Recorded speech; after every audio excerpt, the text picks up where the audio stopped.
Selamat sore pemirsa, tim liputan Al-Islah Media kembali menjumpai Anda. Pada edisi kali ini bersama saya, Raihan Fajri Anaurian. Sejumlah informasi terkini dan teraktual seputar tim liputan Al-Islah Media akan kami sajikan untuk Anda berikut berita utama. Pemirsa, tradisi bermain layangan kembali hidup di musim kemarau. Di Lapora Barat 24 Juni 2025. Langit biru yang bersih dari awan menjadi latar sempurna bagi puluhan anak dan remaja yang berkumpul di lapangan desa Bilapora Barat Gending, Sumeneb sore itu. Di tangan mereka, benang dan layangan beraneka untuk menari-nari melawan angin. Musim kemarau kembali menghidupkan tradisi lama bermain layangan. Setiap sore lapangan desa berubah menjadi arena bermain yang penuh tawa. Layangan berbentuk burung, naga, hingga tokoh katun tampak berjejer di angkasa, saling berlomba terbang paling tinggi. Ini sudah jadi kebiasaan sejak kecil. Kalau langit cerah, bagus, pasti kita bermain layangan. Salah satu anak yang datang bersama teman-temannya, ia mengaku membuat layangan sendiri dari bambu dan kertas minyak dengan bantuan teman-temannya. Bermain layangan bukan sekedar hiburan, tetapi juga bagian dari tradisi mengakar di masyarakat pedesaan. Kegiatan ini mengajarkan kesabaran, kreativitas, dan kerjasama, terutama saat membuat layangan secara bergotong royong. Menurut pengamat budaya lokal, Abah Nun, tradisi layangan telah ada sejak zaman nenek moyang sebagai bentuk hubungan manusia dengan alam. Selain itu, untuk bersenang-senang, layangan dulunya juga digunakan dalam upacara adat sebagai penanda musim gelasnya. Meskipun zaman terus berubah, keseruan bermain layangan tetap bertahan. Bahkan di tengah dominasi gadget dan media sosial, permainan tradisional ini justru menjadi ruang berkumpul dan bersosialisasi secara langsung. Menjelang matahari terbenam, anak-anak berlarian mengambil layangan yang jatuh. Meski keringat bercucuran, senyum mereka tak pernah hilang. Bagi mereka, bermain layangan bukan hanya tentang siapa yang paling tinggi terbang, tapi tentang kebahagiaan sederhana di bawah langit terbuka. Sekian yang dapat kami sampaikan, informasi tersebut sekaligus menutup perjumpaan kita di tim liputan Al-Islah Media kali ini. Jangan lupa tayangan-tayangan kami juga bisa Anda saksikan di lapangan liputan alislahmedia.com dan laman YouTube liputan Al-Islah Media.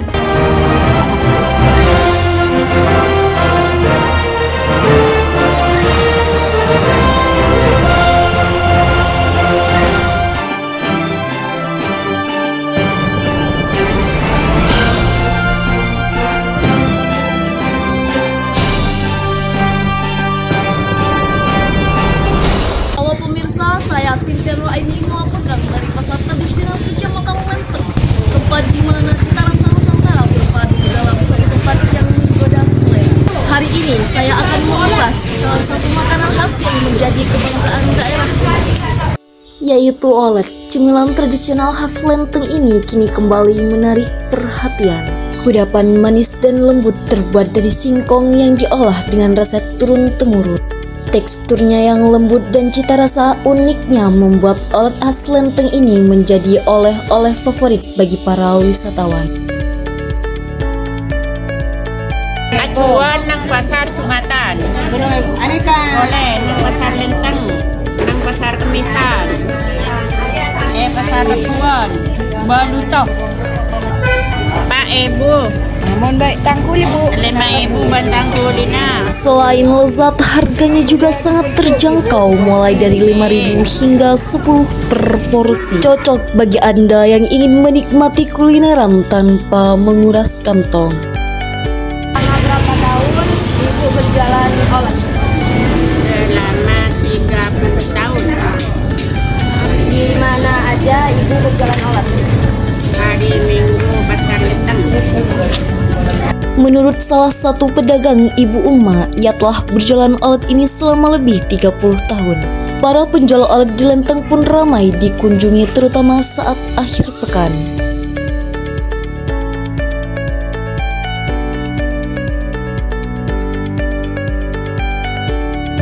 Demikian laporan kuliner hari ini. Saya Sintian Raini kembali ke studio.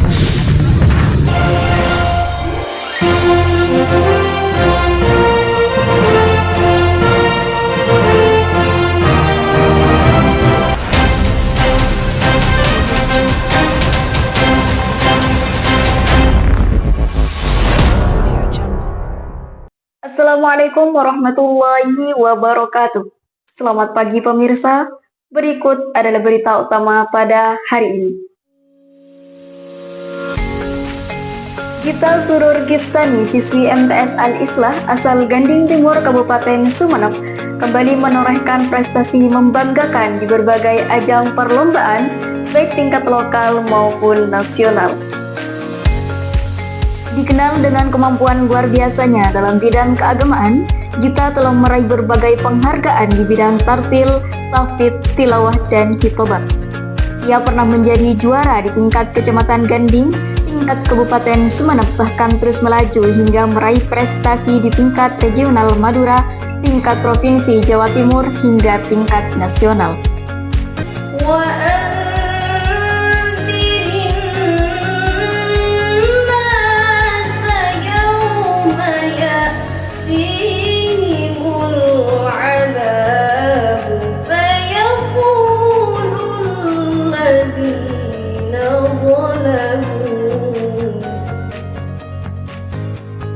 Assalamualaikum pemirsa, saya Lubna An-Najib melaporkan langsung dari Rumah Tahfidz As-Sakinah, Desa Ganding, Kecamatan Ganding, Kabupaten Sumeneb.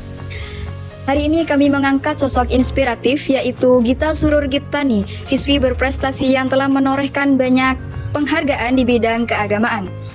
Selain aktif belajar di sekolah, Gita juga merupakan santri di Rumah Tahfidz As-Sakinah yang diasuh langsung oleh ayahnya, Bapak Zubaidi Rawi, SPDI. Rumah Tahfidz ini merupakan salah satu pusat pembinaan santri belajar membaca dan menghafal Al-Quran. Untuk mengenal lebih dekat perjuangan Gita dan inspirasinya, selanjutnya kita akan berbincang langsung bersama Bapak Zubaidi Rawi. Assalamualaikum Bapak, bagaimana kabarnya hari ini? Alhamdulillah, baik-baik saja. Alhamdulillah. Bapak Zubaidi, kalau boleh tahu, apa saja tantangan yang pernah Gita hadapi saat mengikuti event-event lomba, Pak? Ketika kita akan mengikuti seleksi MTQ di tingkat kabupaten, cabang tilawah dan tahfidz, dia pernah merasa ragu untuk maju di cabang ini karena dia merasa bahwa kemampuan di bidang tilawahnya minim. Alhamdulillah, berkat motivasi dari gurunya, alhamdulillah kepercayaan kita tumbuh kembali, sehingga alhamdulillah melalui proses yang panjang, akhirnya dua kemampuan ini diasah setiap hari, yaitu menghafal Al-Quran 5 juz dengan cara diulang setiap hari dan belajar tilawah secara langsung kepada pembimbingnya, seperti itu. Ya. Terima kasih Bapak atas waktunya. Baik pemirsa, demikian laporan kami dari lapangan. Terima kasih atas perhatian Anda. Kembali ke studio. Itulah pemirsa berita pada pagi hari ini. Terima kasih telah menyimak dan sampai jumpa.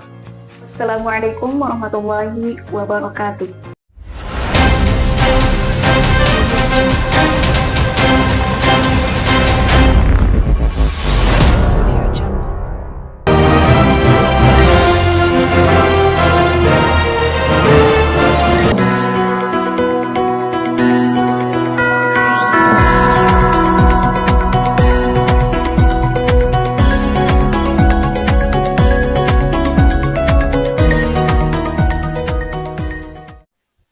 Selamat malam pemirsa, kembali bersama saya Arini Robi Izzati dalam Sekilas News Update untuk menyampaikan berita teraktual dan terkini.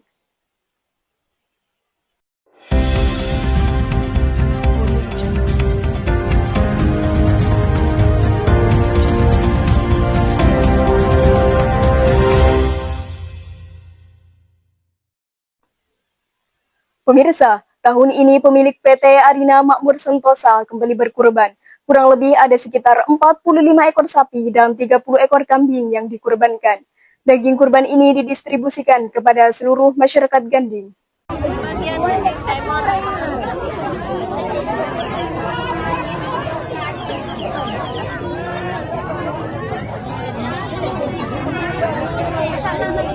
Pengambilan daging kurban berlangsung sejak siang hari tadi pada pukul 13.00 waktu Indonesia Barat dengan sistem penukaran kupon.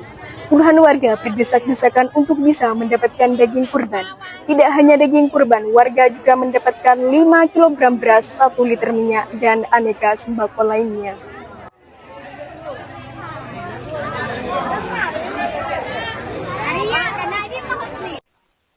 Demikian berita yang dapat saya sampaikan. Saya Arini Robi Izati, pamit undur diri dan sampai jumpa.